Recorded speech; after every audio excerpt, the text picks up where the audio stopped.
Kenapa kemudian saya mengangkat tema ini dalam pembicaraan saya dengan Mas Rohman? Ya, karena adanya fenomena istilah-istilah asing yang kemudian merabak di masyarakat, karena memang kita sedang mengalami pandemi COVID-19 atau COVID-19. 4, 3, 2, 1. Yuk, assalamualaikum warahmatullahi wabarakatuh. Baiklah, kembali lagi masih bersama saya Abdur Official.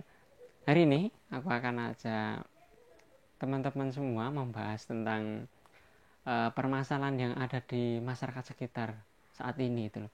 Jadi saat ini ya ada satu kata yang itu kata baru dan akhirnya masyarakat kalau belum terbiasa menggunakan kata itu akhirnya banyak keliru dalam mengucapkan atau dalam menulis, sehingga dari kekeliruan itu menjadi lucu-lucuan aja, jadi seru-seruan aja itu loh. Kata apa itu kata lockdown ya. Masih teman-teman banyak ngerti, baik itu di medsos maupun di mungkin teman-teman juga ada tulisan lockdown diganti jadi ada yang nulis download, ada yang nulis LOOK di OON, jadi sak nemune gitulah intinya. Nah, pada hari ini aku akan ajak membahas itu semua tentang penggunaan kata dan juga bahasa bersama salah seorang wartawan dulu, ini wartawan kampus waktu saya dulu sering nulis di kampus. Masih muda, cerdas, cantik juga terus banyak prestasi juga. Selain dia di jurnalis, dia juga nulis di puisi juga kayaknya, terus nulis banyak juga deh pokoknya. Siapakah dia? Dia adalah Mbak Depi Endang Sulastri. Nanti akan ada pertanyaan-pertanyaan yang saya siapkan, baru kemudian dijawab oleh Mbak Depi. Sebenarnya pengen biasa ngobrol-ngobrol langsung kayak biasanya, cuman ya karena memang kondisinya masih seperti ini, masih pandemik virus corona yang memang kita dianjurkan untuk social distancing dulu, untuk tidak dalam kerumunan dulu. Ya sudahlah, terpaksa kayak gini, tapi nggak apa-apa, yang penting apa yang kita sampaikan semoga saja ada manfaatnya gitu ya. Yuk sekarang ikuti selengkapnya videonya, yuk. Assalamualaikum warahmatullahi wabarakatuh. Halo saudara-saudaraku sebangsa dan setanah air. Bagaimana kabar kalian hari ini? Semoga Allah senantiasa melimpahkan rahmat, sehat, dan syukur dalam keadaan masa-masa baik ini. Pada kesempatan ini saya izin untuk berbicara sedikit tentang bagaimana eksistensi bahasa Indonesia di era milenial. Jadi kenapa kemudian saya mengangkat tema ini dalam pembicaraan saya dengan Mas Rohman? Ya, karena adanya fenomena istilah-istilah asing yang kemudian merabak di masyarakat, karena memang kita sedang mengalami pandemi COVID-19 atau COVID-19 yang mengharuskan memang istilah-istilah asing itu muncul gitu. Jadi izinkan saya untuk berbicara sedikit, barangkali kalau ada yang salah nanti bisa dikoreksi begitu. Jadi Mas Rohman mengirimkan 4 pertanyaan kepada saya, dan saya sudah mengumpulkan data terkait dengan hal-hal yang kemudian ditanyakan. Yang pertama adalah, bagaimana tanggapan Anda terkait dengan kondisi masyarakat tentang maraknya penggunaan istilah asing dalam masa pandemi COVID-19 gitu ya. Misalkan ada istilah lockdown, social distancing, kemudian physical distancing. Jadi kalau menurut saya, pada dasarnya penggunaan bahasa-bahasa asing tersebut bukan menjadi hal yang pertama dan yang pertama kali terjadi di Indonesia maksud saya. Jadi tidak terlalu kaget ketika masyarakat memang lebih akrab dengan istilah-istilah tersebut.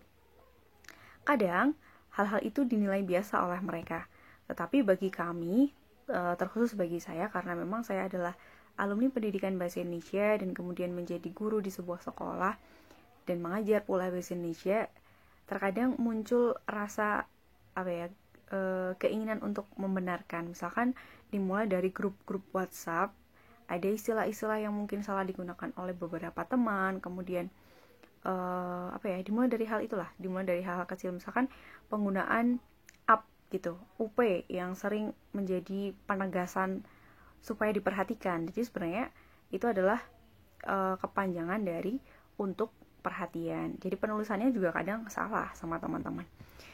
Ya mungkin kepedulian kecil itu terkadang dinilai sama mereka, kok gitu banget sih sampai sedetailnya dikoreksi, apa-apa dikoreksi, sensitif banget toh, kayak gitu. Ada yang bilang seperti itu. Tapi kan ya kalau tidak dimulai dari diri kita sendiri, siapa lagi yang akan peduli? Terlebih kami seharusnya memang memegang tanggung jawab yang besar karena mengambil pendidikan bahasa Indonesia. Kalau kami sendiri tidak peduli, lalu siapa lagi? Kalau mahasiswa pendidikan bahasa Indonesia tidak mau peduli dengan hal kecil itu, apa mau diserahkan kepada mahasiswa hukum misalnya atau mahasiswa ekonomi? Kan tidak mungkin. Jadi kepedulian itu dimulai dari diri kita sendiri, baik yang berpendidikan bahasa ataupun tidak. Selain itu penggunaan istilah asing itu juga ada perannya media. Kalau media memang selalu menggunakan istilah-istilah asing itu, jadi memang masyarakat lebih mengenalnya hal itu.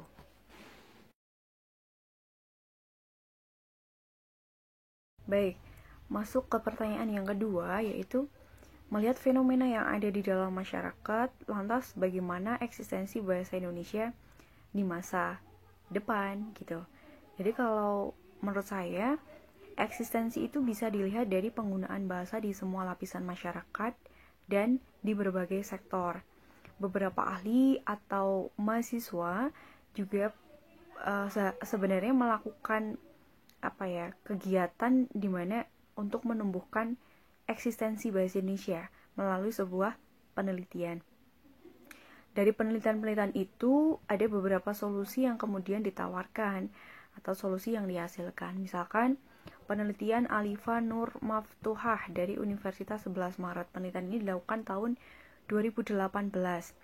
Hasil penelitiannya menjelaskan bahwa penguasaan bahasa Indonesia dalam tes UKBI atau uji kemahiran bahasa Indonesia diharuskan sebagai syarat kelulusan dalam bidang pendidikan dan ketenagakerjaan. Jadi pada konteks ini semua mahasiswa, bukan hanya mahasiswa pendidikan bahasa Indonesia, tapi pendidikan dalam jurusan apapun diharuskan tes UKBI. Lalu ketika seorang mahasiswa itu sudah lulus dan melamar pekerjaan, juga diharuskan untuk tes UKBI. Itu yang solusi pertama. Kemudian ada penelitian dari Nimas Permata Putri tahun 2017 dalam jurnal Widya Sastra, eksistensi bahasa Indonesia pada generasi milenial. Itu dilakukan dengan cara mencari padanan kata dari kata bahasa asing yang sering digunakan oleh masyarakat. Jadi padanan kata asing ini dalam bahasa Indonesia apa, dituliskan daftarnya, kemudian baru disajikan kepada peserta didik. Jadi Nimas itu subjeknya peserta didik. Jadi peserta didik di kelas 11 di sebuah SMK gitu disodorkan beberapa padanan kata dari kata-kata bahasa Inggris yang sering digunakan. Jadi hasilnya juga mereka termotivasi untuk mengetahui kata dalam bahasa itu sendiri gitu. Kemudian ada siapa ini? Rina Heriani itu melakukan penelitian tentang eksistensi bahasa Indonesia di ruang publik. Jadi Ibu Rina ini mewakili dari Dinas Pendidikan Kota Cimahi, tulisannya itu dalam Kongres Bahasa Indonesia. Jadi Ibu Rina meneliti bagaimana eksistensi bahasa Indonesia di ruang publik, dan ternyata memang banyak ruang publik yang menggunakan lebih suka menggunakan bahasa asing daripada bahasa Indonesia. Jadi kalau Ibu Rina ini melakukan penelitian dengan subjek penelitian warung makan yang ada di kota Cimahi.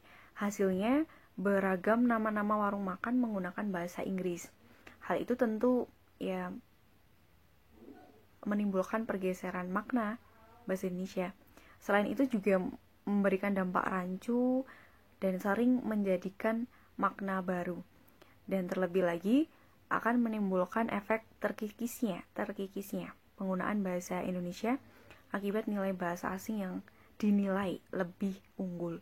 Jadi memang kadang masyarakat memang lebih bukan nyaman ya, merasa kalau sudah menggunakan bahasa asing itu lebih nilai jualnya itu lebih tinggi ya, mungkin karena warung makan, jadi ada dampak ekonomi yang bisa dibeli gitu dari hal itu. Jadi kalau bagaimana eksistensi bahasa Indonesia pada masa depan ya, martabat bahasa Indonesia itu terletak pada pemakai bahasa itu sendiri, masyarakat. Kalau misalkan kami selalu mengampanyekan bagaimana menggunakan bahasa Indonesia dengan baik, bahkan kadang kami sendiri masih keliru. Ya semuanya harus bahu-membahu, tidak lantas kemudian merasa paling benar, paling pintar dan lain sebagainya. Itu kan, tapi memang sebenarnya permasalahan bahasa Indonesia itu di negara kita memang kompleks, dimulai dari kalau misalkan menulis surat dinas yang ada di pemerintahan misalnya, itu kebanyakan memang salah, penulisan gelar apalagi itu masih salah. Jadi memang ya kita harus dimulai dari diri sendiri, mengoreksi apa yang sudah kita pahami, kemudian dipraktikkan di dalam kehidupan sehari-hari. Tapi kalau kita memang sudah berikhtiar untuk terus melakukan perubahan, tetapi tidak ada dukungan dan perubahan dari masyarakat, ya barangkali apa yang akan kita lakukan adalah hal yang sia-sia. Tapi tetap semangat untuk menjaga bahasa Indonesia apapun yang akan terjadi.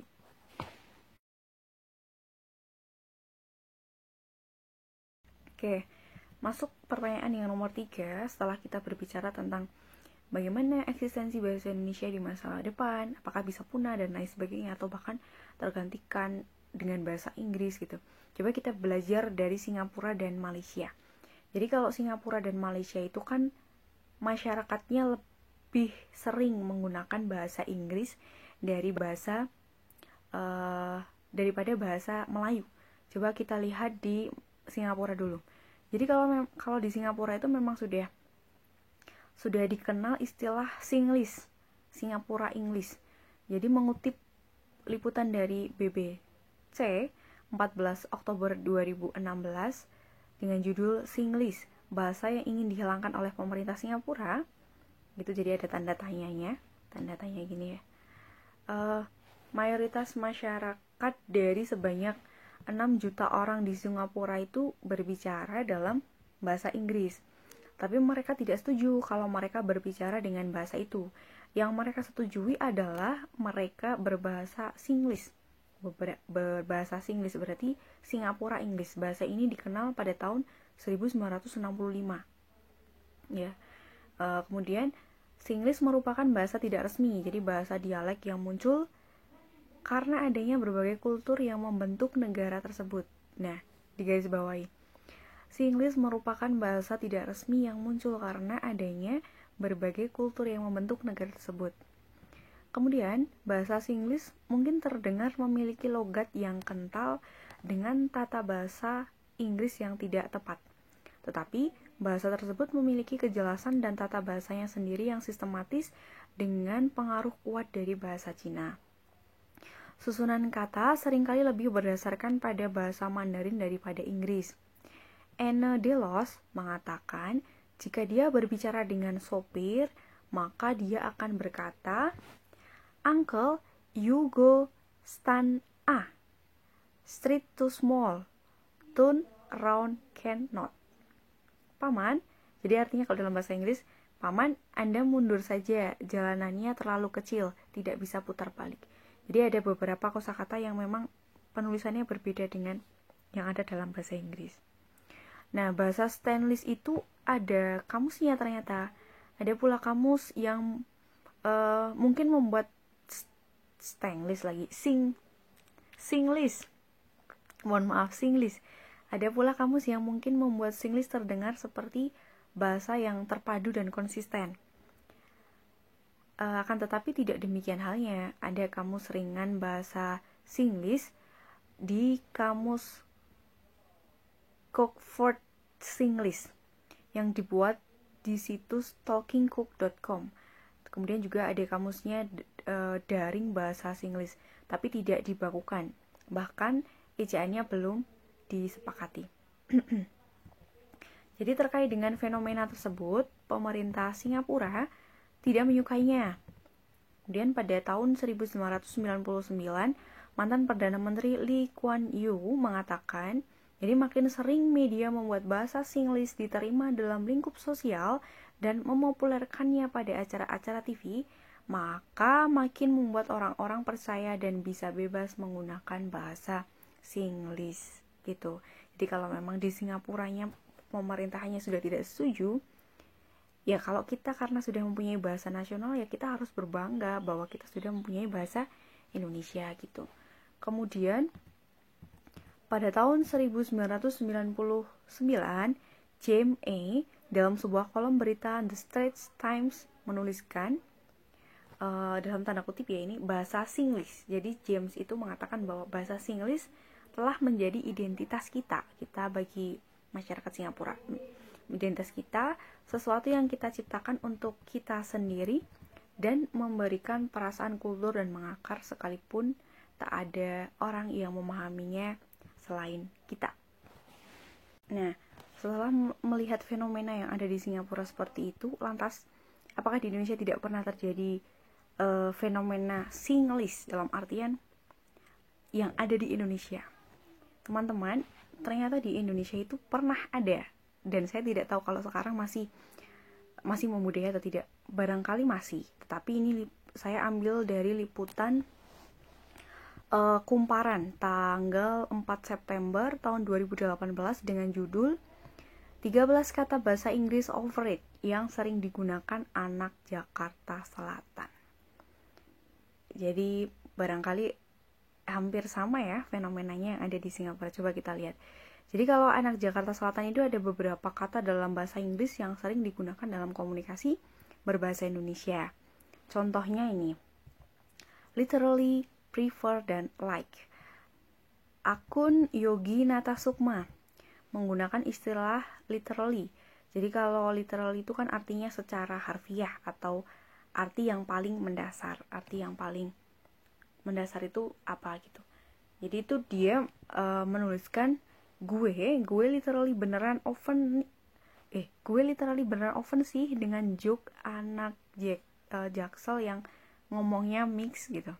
Jadi saya aja bacanya susah ini. Kemudian akun Suryo Insomnio, dia menggunakan prefer. Jadi kalau prefer itu kan dalam bahasa Indonesia berarti lebih suka, tetapi ketika digunakan anak Jakarta Selatan itu lebih digunakan ketika kamu lebih memilih sesuatu dibandingkan hal lain gitu. Contohnya gini. Ya gimana mbak, I have been living in Jaksel hampir di SD sampai sekarang. Kalau aku hangout with teman-teman juga aku lebih prefer kalau main yang di daerah Jaksel yang which is lebih komplit. Sekian dan terima kasih. Jadi mungkin ya bisa dikoreksi ya nanti kalau memang ya, karena saya sendiri tidak terbiasa untuk menggunakan bahasa Inggris meskipun dalam waktu-waktu yang dekat ini sedang tekun belajar bahasa Inggris, tapi belum seahli anak Jakarta Selatan ya. Kemudian akun Ikram Marki kata like itu kan artinya suka, tapi sama anak Jakarta Selatan lebih condong pada pemaknaan makna yang seperti, kemudian layak ya, nanti kutipannya seperti ini. Tolong dong anak luar Jakarta Selatan jangan mikir kalau semua anak Jakarta Selatan itu kalau ngomong suka campur Indonesia Inggris. Nggak semua anak Jakarta Selatan kayak gitu. Gue anak Jakarta Selatan nggak gitu tuh. Which is I think it likes kayak Dude. Nggak gitu juga gitu loh gitu. Kemudian ada juga akun Ernest Prakarsa. Jadi dia menggunakan word it. Itu kan kalau dalam bahasa Indonesia artinya sepadan. Tapi kalau dalam yang digunakan dalam anak Jakarta Selatan itu mengungkapnya menjadi sesuatu yang lebih layak atau layak biasa aja gitu loh. Jadi kalau Ernest, gue lahir di Jakarta Barat, gede di Jakarta Selatan. So ya gue nggak problem whatsoever sama bercandaan lu orang. Cengil-cengil aja, gak worth it aja gitu kata orang baper sama begituan. A little bit bokem guan imu. Jadi kalau menurut Ernest memang ya jangan baper. Ya gimana gak baper ya, itu kan memang fenomena sosial bahasa, fenomena kebahasaan. Jadi memang mungkin menjadi catatan-catatan unik bagi kami dan menjadi ladang bagi kami untuk meneliti mengapa kemudian mereka lebih nyaman menggunakan bahasa itu. Sebenarnya juga kalau kami tidak begitu masalah ya, misalkan penggunaannya itu diniatkan untuk bagaimana bisa belajar bahasa Inggris dengan cepat misalnya. Tetapi kan yang namanya fenomena budaya kemudian nanti sudah mengakar dalam masyarakat, itu kan nanti akan menjadi permasalahan sendiri seperti di Singapura. Itu kan di Singapura itu kan juga karena adanya fenomena budaya itu, jadi ada istilah Singlish. Jadi ya dikembalikan kepada masyarakat sajalah seperti apa.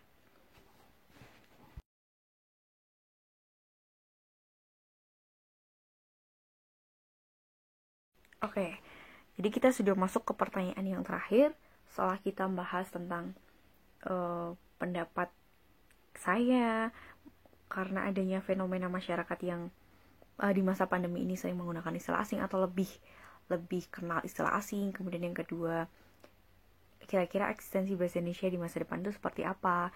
Kemudian yang ketiga, belajar dari pengalaman Singapura dan Malaysia yang memang bahasa Melayu tidak bisa digunakan dalam komunikasi keseharian di masyarakatnya. Kemudian yang pertanyaan yang keempat adalah bagaimana harapan kepada generasi penerus terhadap eksistensi bahasa Indonesia gitu. Jadi ya harapan kami, mari gunakan bahasa Indonesia yang baik dan benar. Jadi mungkin istilah ini sering sekali kalian dengar ketika kalian masih SD, SMP, SMA ataupun ketika kuliah bahasa Indonesia umum dan lain sebagainya. Gunakan bahasa Indonesia yang baik dan benar. Baik berarti sesuai dengan situasi dan kondisinya, benar sesuai dengan kaidah bahasa, atau kalau sekarang dikenal istilah pedoman umum ejaan bahasa Indonesia atau PUEB yang bisa diakses di luar jaringan. Kemudian bisa diunduh pula. Jadi, mari lebih mencintai bahasa Indonesia sebab di dalam bahasa Indonesia itu terdapat perjuangan bangsa yang besar dalam pengukuhan bahasa Indonesia sebagai bahasa persatuan. Tentu semangat Sumpah Pemuda harus selalu kita gelorakan dan harus selalu kita utamakan penggunaan bahasa Indonesia, dan kita selalu menjadi pribadi yang selalu menjadi pribadi yang semangat untuk belajar dalam mengetahui hal baru dan peka terhadap lingkungan. Jadi kalau mungkin di masa-masa sekarang atau 2-3 hari ini masih ramai pembicaraan tentang mudik dan pulang kampung, kemudian dan lain sebagainya, ya baiknya kita sikapi dengan biasa saja karena perdebatan yang tidak ada landasannya itu juga pasti tidak akan berakhir dengan suatu kesimpulan yang tepat.